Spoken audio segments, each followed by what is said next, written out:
నమస్కారం. ఆధ్యాత్మిక వార్తావాహిని భక్తి విశేషాలకు స్వాగతం. తిరుమల భక్తజన సంద్రంగా మారిపోయింది. శ్రీవారిని దర్శించుకోవడానికి పెద్ద సంఖ్యలో భక్తులు తిరుమలకు తరలివస్తున్నారు. 2 రోజుల్లో రికార్డు స్థాయిలో భక్తులు స్వామివారికి మొక్కులు చెల్లించుకున్నారు. సుమారు 85,000 మంది భక్తులు స్వామివారికి తలనీలాలు సమర్పిస్తే 70,000 మంది భక్తులు నడక మార్గంలో తిరుమలకు చేరుకున్నారు. ఇక హుండీ ద్వారా 8 కోట్లు సమర్పించుకున్నారు భక్తులు. తిరుమల వైకుంఠం క్యూ కాంప్లెక్స్ మొత్తం గత వారం రోజులుగా భక్తులతో కిటకిటలాడుతోంది. వైకుంఠం క్యూ కాంప్లెక్స్లోని మొత్తం 31 కంపార్ట్మెంట్లు 13వ తేదీ నుంచి బుధవారం వరకు మొత్తం భక్తులతో నిండిపోయాయి. వేసవి రద్దీ దృష్ట్యా తిరుమల తిరుపతి దేవస్థానం అధికారులు తీసుకున్న పటిష్టమైన చర్యలు సత్ఫలితాలను ఇస్తున్నాయి. దీంతో రోజువారీ సగటును మించి భక్తులకు స్వామివారి దర్శనం కల్పించగలుగుతున్నారు. 13న 78,000 మంది, 14న 68,000 మంది, 15న 76,000 మంది శ్రీ శ్రీనివాసుడిని దర్శించుకోగలిగారు.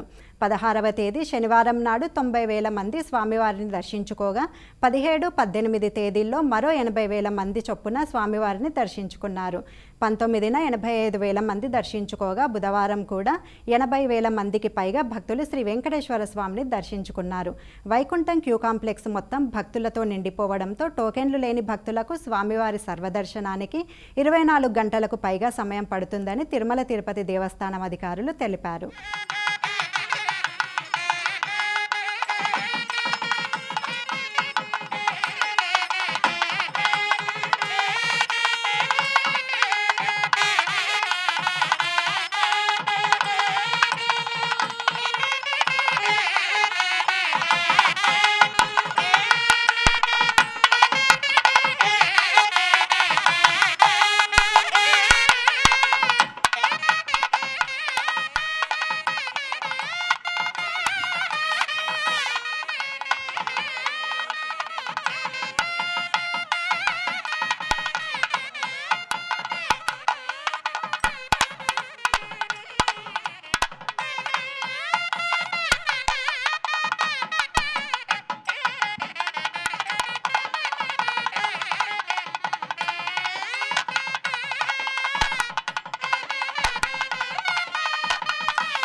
శ్రీశైలంలో స్వర్ణరథోత్సవం వైభవంగా జరిగింది.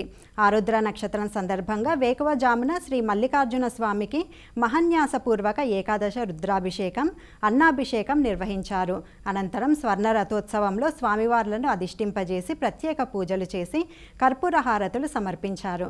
స్వర్ణరథాన్ని ఆలయ ఎదురుగల గంగాధర మండపం నుంచి నంది మండపం వరకు, మళ్లీ నంది మండపం నుంచి గంగాధర మండపం వరకు భక్తుల కోలాహలం నడుమ కోలాటాలు, మేళతాళాలతో వైభవంగా ఊరేగించారు. కార్యక్రమంలో ఆలయ ఈవో శ్రీనివాసరావు దంపతులు, వందలాదిగా స్థానికులు, భక్తులు తరలివచ్చి స్వర్ణ రథోత్సవాన్ని తిలకించారు.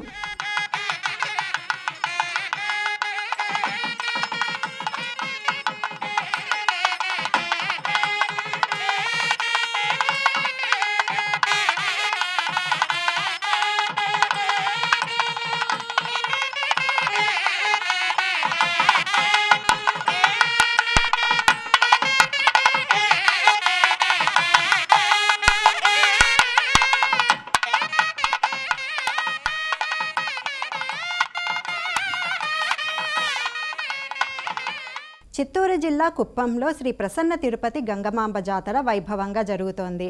ఉత్సవాలలో భాగంగా శ్రీ ప్రసన్న తిరుపతి గంగమాంబను ముఖ్యమంత్రి చంద్రబాబు కుటుంబ సమేతంగా దర్శించుకున్నారు.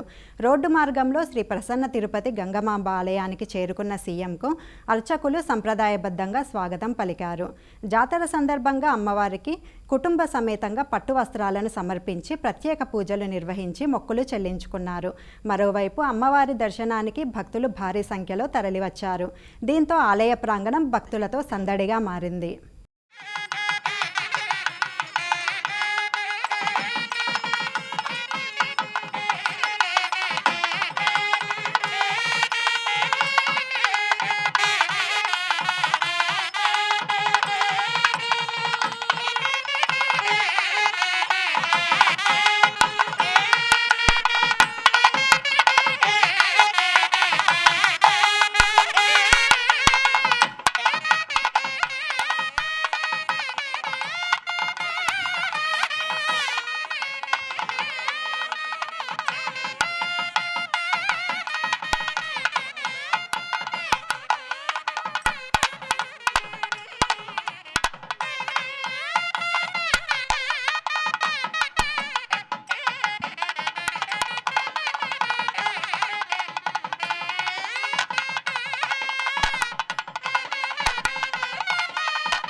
తిరుపతి గ్రామదేవత శ్రీ తాతయ్య గుంట గంగమ్మ తల్లి జాతర ముగిసిన విషయం తెలిసిందే. జాతర అనంతరం వచ్చే మొదటి 5 మంగళవారాలు భక్తులు విశేషంగా అమ్మను దర్శించుకొని మొక్కులు తీర్చుకుంటారు. ఇలా ఒక్కో మంగళవారం ఒక్కో రూపంలో అమ్మవారిని ప్రత్యేకంగా అలంకరిస్తుంటారు. అందులో భాగంగా అమ్మవారిని కలువ పూలతో సుందరంగా అలంకరించారు. భక్తులు అమ్మవారిని దర్శించుకొని పూజలు చేశారు. అంతేకాకుండా రంగస్థల నటులు, కళాకారులు, నగర సంకీర్తన మండలి సభ్యులు వివిధ వేషధారణలతో గంగమ్మ తల్లిని దర్శించుకున్నారు.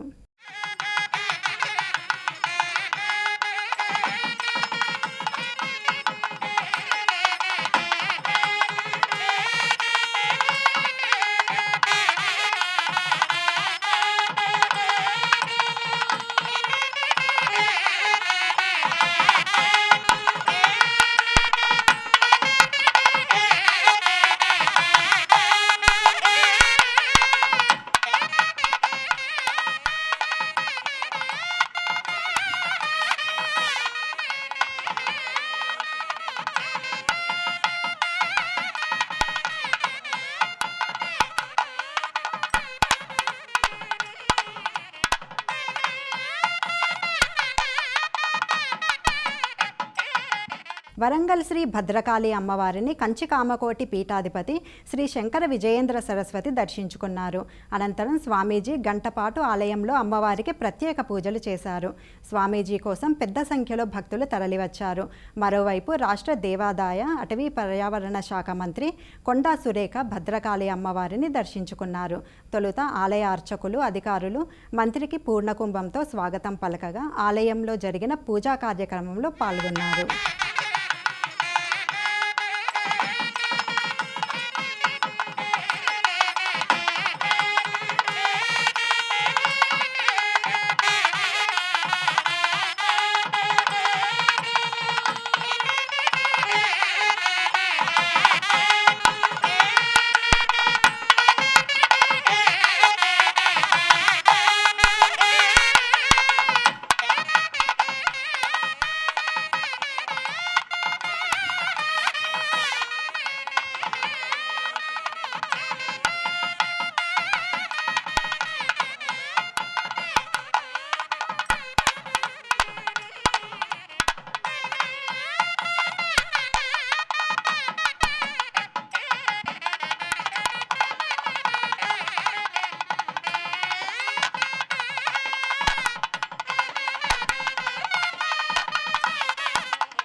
ఖమ్మం జిల్లా నేలకొండపల్లిలోని భక్త రామదాసు ధ్యాన మందిరాన్ని శ్రీ కంచి కామకోటి పీఠం 70వ పీఠాధిపతి శంకర విజయేంద్ర సరస్వతి స్వామి సందర్శించారు. శ్రీ విజయేంద్ర సరస్వతికి స్థానికులు, భద్రాద్రి దేవస్థాన ఆలయ అధికారులు ఘనస్వాగతం పలికారు. సమీప ప్రాంతాల నుంచి వందలాదిగా భక్తులు తరలివచ్చారు. ధ్యాన మందిరంలో పూజా కార్యక్రమాలు నిర్వహించారు. ఆడిటోరియంలోని భక్త రామదాసు చరిత్ర ఫోటోలను ఒక్కొక్కటిగా సందర్శించి రామదాసు కాంస్య విగ్రహానికి ప్రత్యేక హారతులు, పూజలు చేశారు. అనంతరం మందిర ఆడిటోరియంలో విజయేంద్ర సరస్వతి స్వామి మాట్లాడుతూ యువత తల్లిదండ్రులను గౌరవించాలని, తల్లిదండ్రులే దైవ సమానమంటూ వర్తమాన అంశాలను గుర్తు చేశారు. ఈ కార్యక్రమంలో ఏపీ జగ్గయ్యపేట శాసనసభ్యులు శ్రీరామ్ రాజగోపాల్, భద్రాచలం దేవస్థాన అధికారులు, స్థానిక భక్త రామదాసు విద్వత్ కళాపీఠం బాధ్యులు, జ్ఞానమందిరం అర్చకులు పాల్గొన్నారు. శ్రీ వరాహ లక్ష్మీ నృసింహస్వామి నిత్య కళ్యాణం నేత్రపర్వంగా జరిగింది.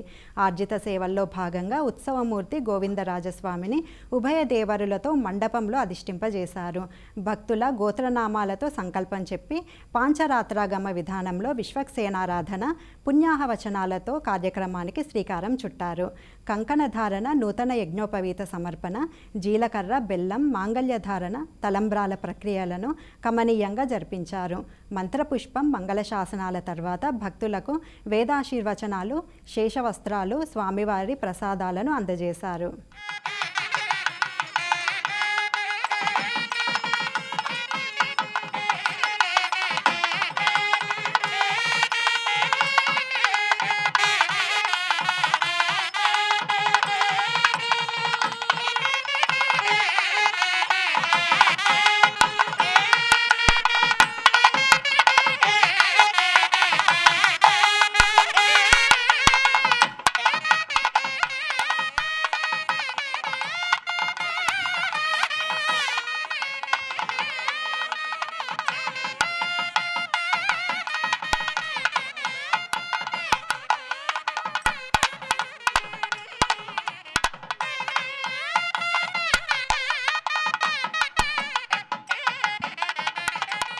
శ్రీకాళహస్తిలో శ్రీ జ్ఞానప్రసూనాంబ సమేత శ్రీకాళహస్తీశ్వర స్వామివారి నిత్య కళ్యాణం నేత్రపర్వంగా జరిగింది.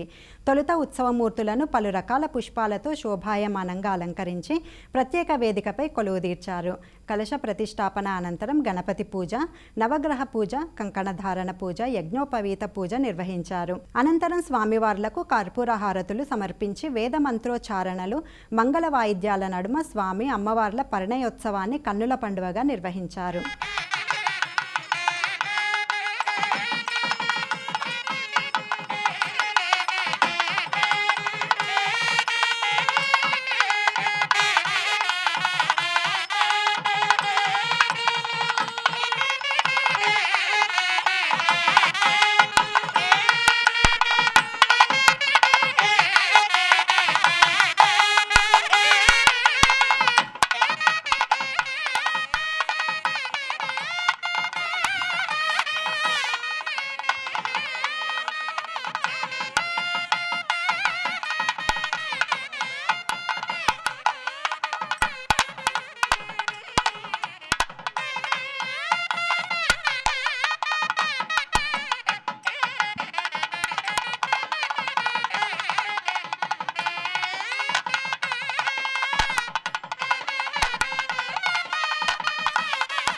సరస్వతి అంత్యపుష్కరాలకు సంబంధించిన అన్ని ఏర్పాట్లు పూర్తి చేశామని తెలంగాణ దేవాదాయ శాఖ మంత్రి కొండా సురేఖ వెల్లడించారు. ఈ పుష్కరాలకు వచ్చే భక్తులకు ఎటువంటి ఇబ్బంది కలగకుండా చర్యలు తీసుకున్నామని వివరించారు. వరంగల్లోని భద్రకాళి అమ్మవారి ఆలయంలో కంచి పీఠాధిపతి విజయేంద్ర స్వామితో కలిసి కొండా సురేఖ ప్రత్యేక పూజలు నిర్వహించారు. సరస్వతి అంత్యపుష్కరాలకు రోజుకు ఒక స్వామీజీ స్నానంతో ఈ పుష్కరాలు ప్రారంభమవుతాయని తెలిపారు. సరస్వతి అంత్యపుష్కరాలు జరిగే ఈ 10 రోజులు 10 మంది పీఠాధిపతులు వస్తారని మంత్రి కొండా సురేఖ వివరించారు. కాళేశ్వరంలో జరిగే ఈ సరస్వతి పుష్కరాల్లో ప్రతిరోజు సాయంత్రం గోదావరి హారతి ఇస్తామని తెలిపారు. ఈ పుష్కరాల సందర్భంగా పెద్ద ఎత్తున సాంస్కృతిక కార్యక్రమాలు కూడా ఏర్పాటు చేశామని కొండా సురేఖ వివరించారు. ఈ పుష్కరాల సందర్భంగా భక్తులకు పెద్ద ఎత్తున సేవలందించడానికి ప్రభుత్వం సిద్ధంగా ఉందన్నారు. ఉమ్మడి ఆదిలాబాద్ జిల్లాలోని బాసర నుంచి ఉమ్మడి ఖమ్మం జిల్లాలోని భద్రాచలం వరకు దేవాలయాలను అభివృద్ధి చేస్తామని తెలిపారు. గురువారం నుంచి జయశంకర్ భూపాలపల్లి జిల్లా మహాదేవ్పూర్ మండలం కాళేశ్వరంలోని త్రివేణి సంగమం వద్ద సరస్వతి నది అంత్యపుష్కరాలు ప్రారంభం కానున్నాయి.